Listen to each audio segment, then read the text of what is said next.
De retour sur le plateau des 72 Sports. Un petit rectificatif tout d'abord parce que j'aime pas les fautes d'orthographe.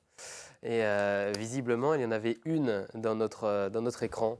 Objectif maintien avec un T, santé, évidemment. Objectif maintien. On a été induit en erreur, visiblement, par un autre article qu'on a vu. Et on n'a pas fait le rectificatif. C'est notre faute. Et on s'en excuse. Objectif maintien, santé, bien sûr. Le reste de l'actualité, on commence avec le basket. Le basket qui a bien un T à la fin de ce mot, évidemment. Avec malheureusement un retour en championnat difficile pour le Mans après la Leaders Cup. Les Tangos se sont inclinés vendredi face au dernier du championnat, Fos-sur-Mer. 71-68 malgré un premier carton de folie où Le Mans menait de 12 points, 30-18. Fos-sur-Mer, plus agressif, revient dans le deuxième quart. Un très mauvais retour des vestiaires des Manceaux avec 10 points marqués seulement dans le troisième acte qui fait très mal. Et le MSB qui finit par s'incliner de 3 points. Josh Carlton et ses 21 points et 9 rebonds n'aura pas eu assez de soutien au scoring. Malheureusement, on va regarder le classement de ce championnat de Betclic Elite que nous n'avons pas. Il me semble que Le Mans est 5e et reste évidemment dans la course au podium et toujours dans la lutte pour conserver les 8 premières positions, synonyme de qualification en play-off. Un mot de National 3 avec Saint-Pavin qui jouait également ce week-end. Nouvelle lourde défaite malheureusement pour Saint-Pavin qui s'incline 76-101 face à Chartres. 17e défaite de la saison malheureusement pour Saint-Pavin. 18e et avant-dernier à 7 points du 17e. Ça commence à être très compliqué pour les Sarthois. Du football avec de la Nationale 3 et Sablé et Le Mans FC qui ont été accrochés. On commence par Sablé avec leur rencontre entre le 3e et le 4e de National, avec Sablé qui espérait se relancer dans la course à la montée, mais c'est Chaland qui ouvre le score à la 59e minute de jeu avec ce but signé Accuse. Les joueurs de Jérôme Drouin n'abdiquent pas pour autant et Sablé finit par trouver la solution dans les dernières secondes à la 96e minute de jeu. Keita en sauveur. Sablé arrache le match nul et prend le point important. Sablé qui est toujours 4e de National 3. La réserve du Mans SC a également été accrochée par La Roche-sur-Yon, 0-0. Les Manceaux qui luttent pour leur maintien. Ils sont actuellement 11e. Après le foot, on court, pas après un ballon, mais on court après le succès. C'est ce qu'ont fait les nombreux coureurs du 10 km de Sargé. 421, c'est le nombre de participants sur ce 10 km, un record pour cette édition 2023. Chez les hommes, ils sont 2 à s'échapper rapidement. Florian Leco et Issa Soukouna, avec une belle allure pour les deux hommes. Mais Florian Leco est en grande forme et veut aller chercher un temps référence sous les 31 minutes. Alors il lâche Soukouna en fin de course et s'impose, mais en 31 minutes et 34 secondes. Deuxième place pour Issa Soukouna, finissant lui en 31 et 43 secondes. Et c'est Axel Deporter qui prend la 3e place. On écoute le vainqueur de ce 10 km de Sargé. Je suis parti toujours au même rythme, mais au final j'avais des bonnes sensations. Donc je suis parti tout seul après et j'ai réussi à finir un peu plus fort sur le dernier kilomètre. C'est pas une distance que j'arrive forcément à réussir les autres fois. Donc là, ça m'a permis de réussir un 10 km avant les France de Cross et 10. Du côté des dames, c'est Séverine Hamel qui faisait son retour en compétition après plusieurs mois d'absence. Elle a réussi à s'imposer tout de même et sur 37 minutes et 5 secondes, suivie par Audrey Provost, 2e, et Vinciane Cusso qui prend la 3e place.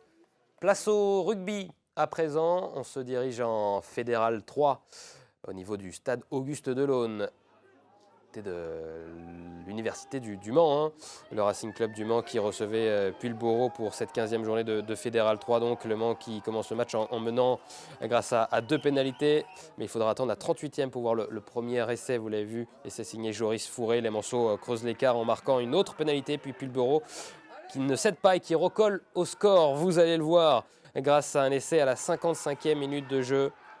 Ils reviennent ainsi à 16-10.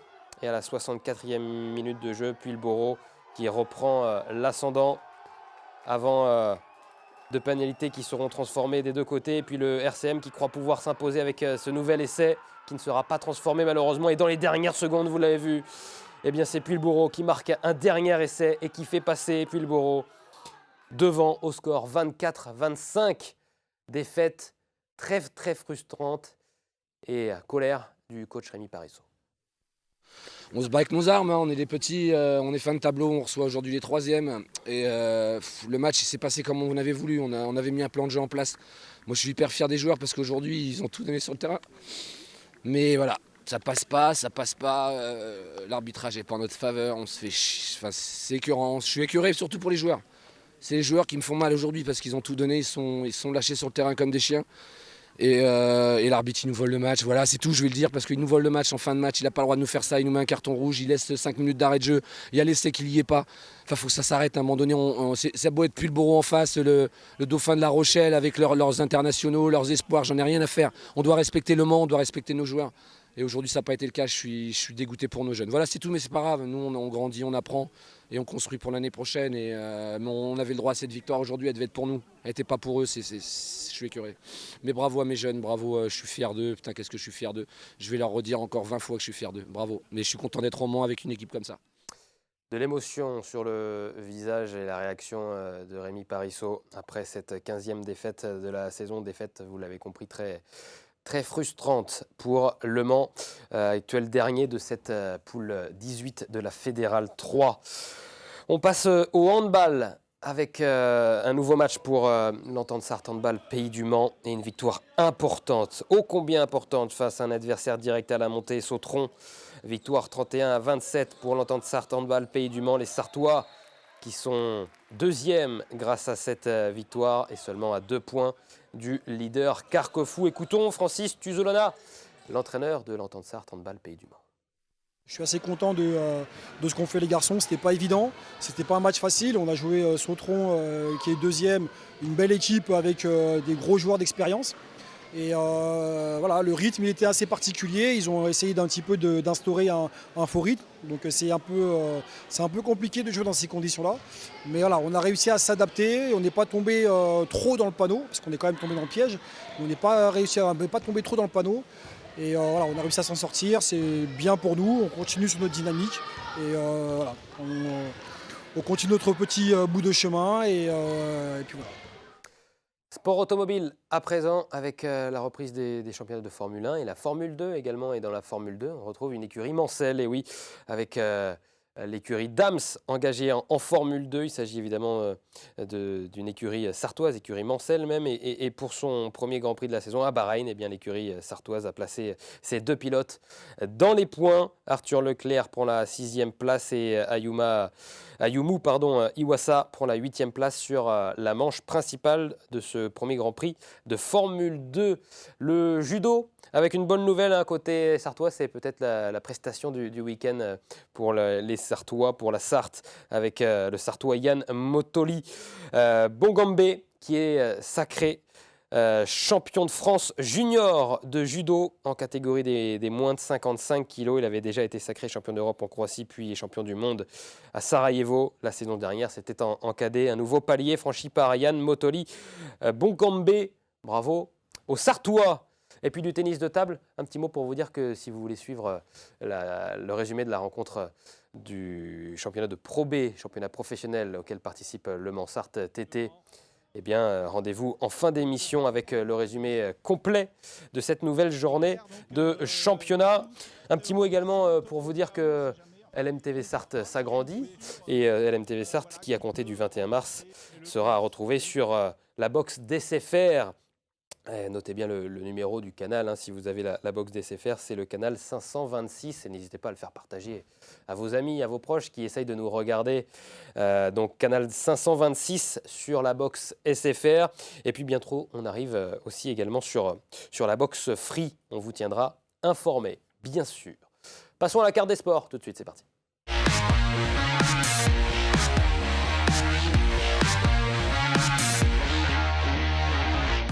Petit jingle, faux départ, mais c'est pas grave, on va l'avoir cette carte des sports. La voici, avec un joli programme ce week-end, avec du basket. On part pour une nouvelle journée de championnat. Le MSB qui reçoit samedi à Antares à 20h, Gravelines Dunkerque, le MSB 5e qui s'attend à un match assez compliqué. C'est toujours compliqué face à Dunkerque, à Gravelines. Les places sont disponibles sur le site internet du MSB. N'hésitez pas à vous rendre avec les tangos pour les encourager samedi à 20h. Le trail samedi également.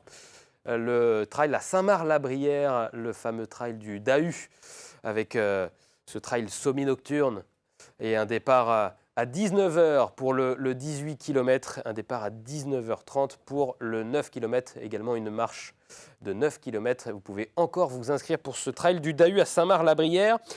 Du cyclisme sur piste avec la première manche du trophée des jeunes pistards Crédit Agricole, avec les U13, les U15 et les U17, plus les dames, avec donc à partir de 14h30 le début des épreuves. Toujours impressionnant, n'hésitez pas à vous rendre du côté d'Antares d'ailleurs, sur le vélodrome Léon Bollé, pour voir les jeunes pistards aller sur les rudes pentes du vélodrome Léon Bollé. On passe à une journée et un week-end spécial, même une semaine spéciale, avec ce week-end donc une journée internationale des droits des femmes organisée par Samouraï 2000. Samouraï a du cœur et vous propose des initiations, des cours avec également des conférences à suivre en visioconférence ou sur place. N'hésitez pas à vous renseigner sur ce bel événement organisé par le Samouraï 2000.